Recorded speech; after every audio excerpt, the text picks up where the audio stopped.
Absolutely. Yeah, Mellanox. As we went through that acquisition, it just sort of struck me as odd that that would seem odd to other people. We have to feed the beast, right? You got to be able to deliver the sort of bandwidth. If you're going to have something as powerful as a GPU process data, you've got to have big pipe, right? Big plumbing.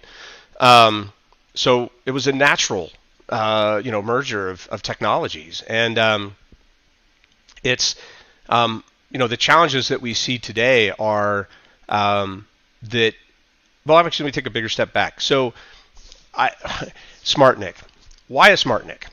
I think if you've been listening at all to any of the conversations about this, it's all about CPU offload. Well, yeah, sure, right? Why CPU? Everything was CPU centric until now a decade ago, but we started talking about vGPU and offloading graphics and everything else to where it belongs and give the CPU some relief, right? Makes sense. And then workloads sped up, right?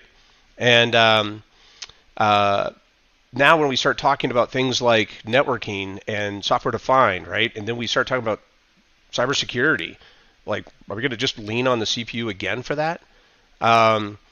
So having cores in the back of the server. I mean, I find it really interesting that, networking has a tendency to just sort of grind to a halt at the top of rack, right? Networking ops. And they get everything configured top of rack. They're managing east-west traffic.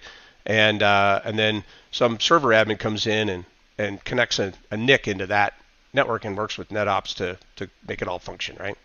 Well, now all of a sudden, we're putting cores in the back end of a server. Like, if I'm networking, I want the back end of every server now.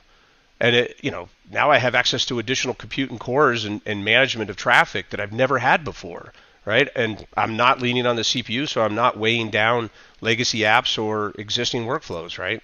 But if you're going to have that conversation, you also have to have the conversation about multi-tenancy and the importance of just protecting the node itself. Like the days of monolithic servers. Well, that's not entirely true. There's certainly plenty of bare metal solutions and so forth that need protection. And I would argue, frankly, every single thing on the network device, period, needs some level of intelligent security. Like most attacks initiate internally, right? So something that's already been hacked in some way, form or fashion, and then we get to these server nodes, and they're multi-tenant.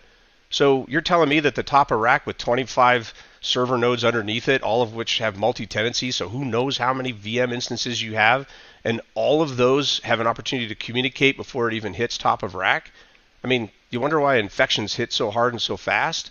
So our argument is you should have an incredible amount of intelligence and compute power to accelerate security, right? To provide security at the back end of every node, right? I mean, you're doing software-defined networking there. If you have a ESXi solution or something, you're running some form of software-defined networking. Even at a fundamental level, you are.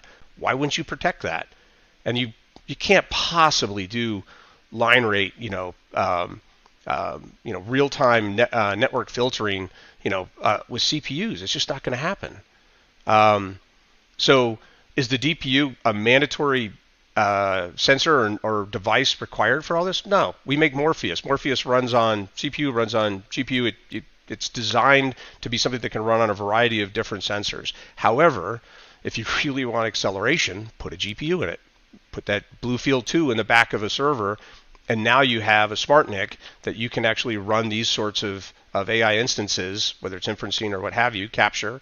In fact, to give you the sense of the kind of horsepower, an A100, if memory suits me right, over 30 Bluefield 2s acting as sensors can send to a single A100 PCAP data, right? And that A100 can handle that level of throughput. So, if you start thinking about how would you do that? Well, just to give you a sense, what Morpheus as a software solution is capable of on top of all this is about 600x faster than if attempted on a CPU-only solution. So you start scaling this out, I personally wouldn't architect a solution anymore where I didn't have an ability to offload off CPU directly onto GPU, directly onto Bluefield 2s, and capture all that data and do real-time packet filtering.